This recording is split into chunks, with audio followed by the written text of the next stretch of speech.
Hello दोस्तों, आप सभी का स्वागत है मेरे चैनल में। दोस्तों ये हमारा 4th वीडियो है सी शार्प बिगिनर कोर्स का। तो लास्ट में हमने सीखा था व्हाट इज टाइप कास्टिंग और कैसे यूज करते हैं, कौन कौन सी मेथड यूज करते हैं, सब मैंने आपको दिखाया था। तो आज के वीडियो में बात करेंगे सी शार्प के ऑपरेटर्स के बारे में। ऑपरेटर्स क्या है, ऑपरेटर्स का यूज कैसे करते हैं, मैं आपको एग्जाम्पल के साथ सिखाऊंगा।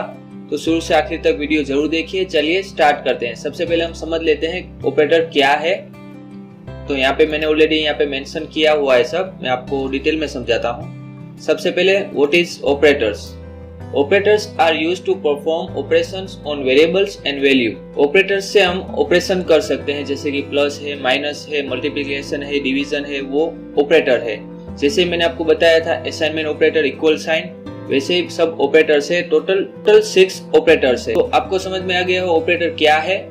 अब समझते हैं टाइप्स ऑफ ऑपरेटर्स। कितने टाइप्स के ऑपरेटर्स हैं, जैसे कि अरिथमेटिक ऑपरेटर है, रिलेशनल ऑपरेटर है। रिलेशनल ऑपरेटर को हम कह सकते हैं कंपैरिजन ऑपरेटर्स। रिलेशनल ऑपरेटर भी कह सकते हैं और कंपैरिजन ऑपरेटर भी कह सकते हैं। थर्ड वन है logical operator, fourth bitwise operator, assignment operators and conditional operators.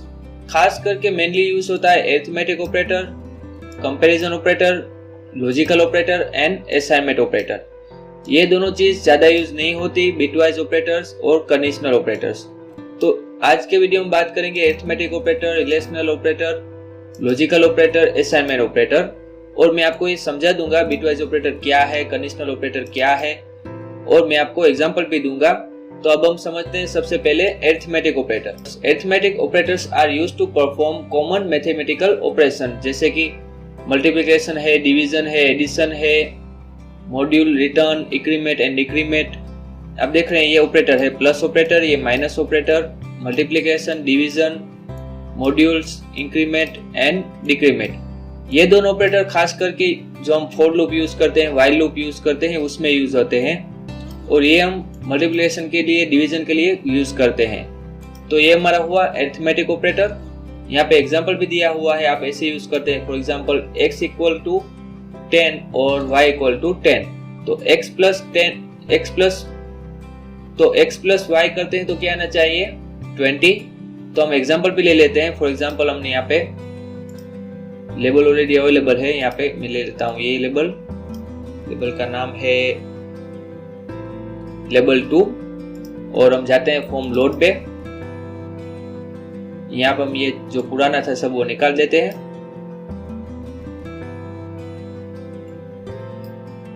Arithmetic operator कैसे यूज होते हैं, यहाँ पे वेरिएबल लेते हैं इजर a equal to 10, b equal to 10 और 5 एंड टोटल इक्वल टू 0, यहाँ पे सेमीकोलन। तो हमारे पास 3 वेरिएबल है, एक a and b and total. तो यहाँ पे हम डिस्प्ले करवाएंगे टोटल में, यानी कि टोट equal to a plus b semicolon. तो ये हुआ अरिथमेटिक ऑपरेटर एडिशन। तो यहाँ पे हम कॉपी पेस्ट कर लेते हैं वापस। ये अरिथमेटिक हुआ। उसके बाद ये डिवीजन, मल्टीप्लिकेशन के लिए आप ये यूज कर सकते हैं, और ये हुआ डिवीजन, ये माइनस हुआ, एडिशन हुआ, मल्टीप्लिकेशन हुआ, डिवीजन हुआ। तो डिस्प्ले कराना है, कैसे कराएंगे। फॉर एग्जांपल हमारे पास लेबल बहुत है, तो हम यहाँ पे ले लेते हैं label 1 dot text equal to dot to string. तो अभी इसमें टोटल में क्या होगा, a प्लस बी यानी कि 10 प्लस 5 इक्वल टू 15। तो यहाँ पे डिस्प्ले होगा 15। सेम चीज वापस आप करेंगे यहाँ पे, और यहाँ पे माइनस किया है मैंने, तो यहाँ पे क्या डिस्प्ले होएगा 5, क्योंकि 10 माइनस 5 b इक्वल टू 5 है। सेम आप वापस कीजिए यहाँ पे, तो यहाँ पे क्या आएगा 10 मल्टीप्लिकेशन 5 यानी कि 50 आएगा, 50। तो यहाँ पे वेरिएबल लेबल जो नाम है वो चेंज कर देते हैं, लेबल 3, लेबल 2, और यहाँ पे सेम चीज यहाँ पे भी करते हैं, और लेबल 4। तो ये 4 लेबल हमने लिए, 4 ऑपरेशन किए यहाँ पे। तो अब मैं आपको डिस्प्ले करवाता हूँ रन करके। एक्चुअली आउटपुट क्या आता है, सबसे पहले आपको मैंने बताया उस हिसाब से आउटपुट आएगा। 10 प्लस 5 15 आएगा, यहाँ पे आएगा 5, यहाँ पे आएगा 50 और यहाँ पे आएगा 2। तो हम स्टार्ट करते हैं, रन करते हैं। तो दोस्तों आप देख सकते हैं यहाँ पे 15 आया यानी कि a प्लस बी, फिर यहाँ पे आया 5 a माइनस बी, और उसके बाद यहाँ पे मल्टीप्लिकेशन यानी कि a मल्टीप्लाई बी, और यहाँ पे आया डिवीजन यानी कि 10 डिवीजन 5 इक्वल टू 2।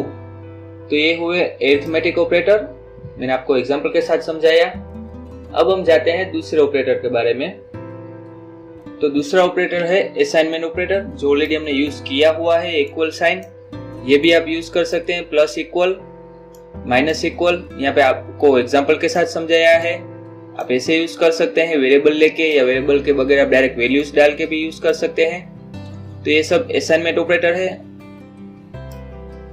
यहाँ पे मल्टीप्लिकेशन भी यूज होता है, डिवीजन भी यूज होता है, लेकिन इक्वल साइन के साथ, क्योंकि इक्वल साइन असाइनमेंट ऑपरेटर के साथ होती है। उसके बाद यहाँ पे एंड साइन है। ये सेम चीज आप बिटवाइज ऑपरेटर में भी यूज कर सकते हैं, एंड साइन और ये। तो ये हुए assignment operator. Assignment operator are used to assign values to a variable. Value assign करने के लिए असाइनमेंट ऑपरेटर यूज होते हैं। अब हम जाते हैं कंपैरिजन ऑपरेटर, यानी कि मैंने जैसे आपको बताया रिलेशनल ऑपरेटर है, वही कंपैरिजन ऑपरेटर है। तो कंपैरिजन कहाँ पे यूज आता है? तो ये चीज हमें जब इफ कंडीशन हम डालते हैं उसमें यूज होता है। जैसे कि डबल इक्वल साइन करेंगे इफ कंडीशन में, यानी कि दोनों चीज सेम है तो आउटपुट आना चाहिए। उसके बाद नॉट इक्वल साइन, तो ऐसा भी यूज कर सकते हैं। और x और y यहाँ नॉट इक्वल साइन है। उसके बाद आपको कंपेयर करना है वैल्यू को, यानी कि 5 ग्रेटर देन 2 और नॉट, वहां पे आप कंडीशन यूज कर सकते हैं। ये सब चीज आपको इफ कंडीशन में यूज करना होगा सब ऑपरेटर को। इसको कहते हैं comparison operator. Comparison operator use to compare two values, दो वैल्यू को कंपेयर करने के लिए यूज होता है। उसके बाद है logical operator. Logical operator are used to determine the logic between variables और values and logical and return true if both statement are true। तो ये कहाँ पे यूज होता है? जैसे हम ये चीज यूज कर रहे हैं, उसके बाद हम एंड साइन यूज कर सकते हैं, यानी कि हमें दो वैल्यू है उसको कंपेयर करना है तो हम ये साइन यूज कर सकते हैं, उसको कहते हैं लॉजिकल ऑपरेटर। यहाँ पे दोनों चीज सेम होनी चाहिए। Logical and returns true if both statement are true. आप देख सकते हैं एग्जांपल, ये यहाँ पे आप फॉर एग्जांपल इफ कंडीशन है तो आप ऐसे यूज कर सकते हैं इफ कंडीशन। सेम चीज अगर आपको और यूज करना है तो दोनों में से कोई एक चीज ट्रू होगी तो स्टेटमेंट ट्रू होगा। यानी कि अगर x लेस देन 5 है तो भी चलेगा, अगर लेस देन 4 है तो भी चलेगा। तो ये दोनों में से कोई भी एक कंडीशन ट्रू होगी तो आपका आउटपुट मिलेगा। उसके बाद है नॉट, लॉजिकल नॉट, यानी कि reverse the result. Value same ना हो तो आपको आउटपुट ट्रू मिलेगा, तो ऐसे यूज करते हैं। तो ये हुए लॉजिकल ऑपरेटर। उसके बाद बिटवाइज ऑपरेटर, जिसका हमें कुछ यूज नहीं है। बेसिकली हमें ये 4 ऑपरेटर का ही ज्यादा यूज है, लेकिन मैं आपको समझा देता हूँ। Bitwise operator, in C# there are 6 bitwise operator which work at bit level or used to perform bit by bit operations. Following are the bitwise operator. And sign, जैसे मैंने आपको ऊपर बताया था, सेम चीज असाइनमेंट ऑपरेटर के साथ use होता है। takes 2 numbers as operands and does and on every bit of 2 numbers. The result of and is 1 only if both bits are 1. Same चीज यहाँ पर दोनों में से एक चीज ट्रू होगी तो आउटपुट मिलेगा। फिर bitwise XOR takes 2 numbers are operands and does XOR on every bit of 2 numbers. तो ये बिटवाइज ऑपरेटर है। उसके बाद लास्ट है conditional operator. It is ternary operator which is a shorthand version of if-else statement.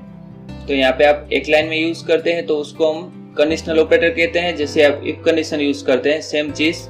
देखिए यहाँ पे condition है, उसके बाद first expression and second expression. It has 3 operands and hence the name ternary. It will return one of 2 values depending on the value of a Boolean expression. If the condition is true, first expression is evaluated and becomes the result. If the condition is false, then second expression is evaluated and becomes the result. तो ये हुए conditional operator. तो दोस्तों ये 6 operators है जो आप C sharp में यूज कर सकते हैं। यहाँ पे एग्जाम्पल भी सबके हैं।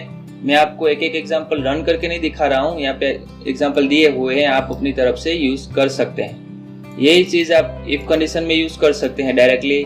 अगर आपको इफ कंडीशन में यूज नहीं करना तो आप ऐसे ही यूज कर सकते हैं जैसे यहाँ पे एग्जाम्पल दिया हुआ है। तो दोस्तों आई होप आपको ये वीडियो में सब समझ में आ गया होगा। ऑपरेटर्स क्या है, ऑपरेटर्स को यूज कैसे करते हैं, कितने ऑपरेटर्स हैं, वो सब। अगर आपको कुछ भी डाउट हो तो आप कमेंट करके पूछ सकते हैं। और अगर आपको ये वीडियो अच्छा लगा हो तो आप एक लाइक कर लीजिए और सब्सक्राइब करें मेरे चैनल को डिजिटल अमीन को। मैं आपके लिए रोज ऐसे नए नए वीडियोस लाता रहूंगा। Thank you very much.